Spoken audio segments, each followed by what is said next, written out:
ಎಲ್ರಿಗೂ ನಮಸ್ಕಾರ.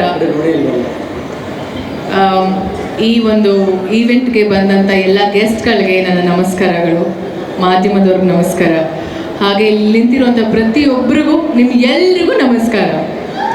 Thank you so much ನಮ್ಮ ಒಂದು ಈವೆಂಟ್ನ ವೀಕ್ಷಣೆ ಮಾಡ್ತಿರೋದಕ್ಕೆ. ಹಲೋ. ಸೊ ಫಸ್ಟು ರಿಜಿಸ್ಟರ್ ಮಾಡಿಬಿಡ್ತೀನಿ date, January 10th.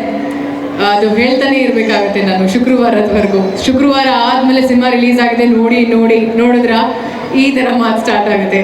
So January 10th ನಮ್ಮ ಸಿನಿಮಾ ಸಂಜು ವೆನ್ಸ್ ಗೀತಾ 2 ರಿಲೀಸ್ ಆಗ್ತಿದೆ. ಸಿನಿಮಾ ಥಿಯೇಟರ್ಗೆ ಹೋಗಿ ಸಿನಿಮಾನ ನೋಡಿ ನಿಮ್ಮ ಒಂದು ರಿವ್ಯೂಸ್ ಏನೇ ಇದ್ರೂ ನಮಗೆ ತಿಳಿಸಿ, ಹಾಗೆ ನಿಮ್ಮ ಸ್ನೇಹಿತರಿಗೆ ನಿಮ್ಮ ಫ್ಯಾಮಿಲಿಗೆ ಹೇಳಿ ಅವ್ರನ್ನ ಕರ್ಕೊಂಡು ಸಿನಿಮಾ ನೋಡಿ ಅಂತ ಹೇಳಕ್ಕೆ ಇಷ್ಟಪಡ್ತೀನಿ. ಆ್ಯಂಡ್ ಪೈರಸಿ ಎಲ್ಲ ಮಾಡಿ ನಮ್ಮ ಸಿನಿಮಾನ ಹಾಳು ಮಾಡೋದಕ್ಕೆ ಹೋಗ್ಬಿಡಿ. ತುಂಬ ಅದ್ಭುತವಾಗಿ ಬಂದಿರುವಂಥ ಸಿನಿಮಾ, ತುಂಬ ಚೆನ್ನಾಗಿ ಮಾಡಿದ್ದೀವಿ ನಾವೆಲ್ಲರೂ ಸೇರಿಕೊಂಡು. This is our team. And ಇನ್ಯಾರನ್ನಾದರೂ ಮಿಸ್ ಮಾಡಿದ್ದೀವ ನಮ್ಮ ಟೀಮಲ್ಲಿ? Please you both can join us. So ನಾನು I think starting from Sangeetha ಅವರಿಂದ ಹಿಡಿದು ಅರ್ಚನಾ ಅವರವರೆಗೂ ಐ ಥಿಂಕ್ ಅವರಿಬ್ರಿಗೂ ಸಹ ಹೇಳ್ತೀನಿ ಥ್ಯಾಂಕ್ ಯು ಸೋ ಮಚ್. ಇಲ್ಲಿ ಎಲ್ರಿಗೂ ತುಂಬ ಪ್ರೀತಿಯಿಂದ ಈ ಸಿನಿಮಾನ ನಾವು ಮಾಡಿರುವಂಥದ್ದು.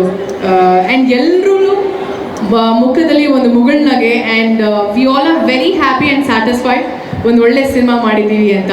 ಆ್ಯಂಡ್ ಎಲ್ರಿಗೂ ಒಂದು ಕಾನ್ಫಿಡೆನ್ಸ್ ಏನು ಗೊತ್ತಾ, ಸಿನಿಮಾ ಚೆನ್ನಾಗಾಗತ್ತೆ ಅಂತ, ರೈಟ್? ಸೊ ನಿಮ್ಮೆಲ್ಲರ ಆಶೀರ್ವಾದ ನಮ್ಮ ಸಿನಿಮಾ ಮೇಲೆ ಇರಲಿ. 10ನೇ ತಾರೀಕು ದಯವಿಟ್ಟು ಮಿಸ್ ಮಾಡೋದಕ್ಕೆ ಹೋಗ್ಬೇಡಿ. ನಮ್ಮ ಸಿನಿಮಾ ಸಂಜು ಗೀತನ ಹಾರೈಸಿ ಹರಿಸಿ ದಯವಿಟ್ಟು ಸಿನಿಮಾ ನೋಡಿ ಅಂತ ಹೇಳಕ್ಕೆ ಇಷ್ಟಪಡ್ತೀನಿ. Thank you so much. Thank you so much. ಧನ್ಯವಾದಗಳು. ಒಂದು ಒಳ್ಳೆಯ ಕನ್ನಡ ಸಿನಿಮಾವನ್ನು ಕನ್ನಡಿಗರು ಖಂಡಿತವಾಗ್ಲೂ ಗೆಲ್ಲಿಸ್ತಾರೆ. ಆ್ಯಂಡ್ ಅದರಲ್ಲೂ ಕೂಡ ನೀವು ಟ್ರಾವೆಲ್ ಕನ್ಸಲ್ಟೆಂಟ್ ಶಕ್ತಿ ನನಗೆ ನಾಕ್ಷಿಕ ಸರ್ ಹೇಳಿದಾಗ ನನಗೆ ನಾವು ಅದೇ ಮಾತಾಡ್ತಿರ್ತೀವಿ. ಸಂಜು ವೆನ್ಸ್ ಗೀತಾ ಅಂತ ಬಂದ ತಕ್ಷಣ ನಮಗೆ ಬರೋದು ಸ್ವಿಟ್ಜರ್ಲ್ಯಾಂಡ್ ಅಲ್ವಾ? ಸೊ ಡಿಸೆಂಬರಲ್ಲಿ ಹೋಗಿದ್ದು ನಾವು ಸ್ವಿಟ್ಜರ್ಲ್ಯಾಂಡ್ಗೆ. ನಾವು ಅಂದ್ಕೊಂಡೇ ಇರಲಿಲ್ಲ ವೆದರ್ ಹಾಗಿರುತ್ತೆ ಅಂತ. ನನಗೂ ಕೂಡ ಹೇಳಿದ್ದಾರೆ, ಇಲ್ಲ ಇದು ಯಾಕೆ ಹೋಗ್ತಿದ್ದೀರಾ ನೀವೆಲ್ಲ ಅಂತ. ಬಟ್ ಅವ್ರಿಗಿರೋ experience being a travel consultant ಅವ್ರಿಗೆ ಗೊತ್ತಿರುತ್ತೆ. But we was so surprise and shock. ಅಷ್ಟು ಏನು ಹೇಳಕ್ಕೆ ಬರ್ತಿದ್ದೀನಿ ಅಂದರೆ ನೇಚರ್ ಕೂಡ ನಮ್ಮ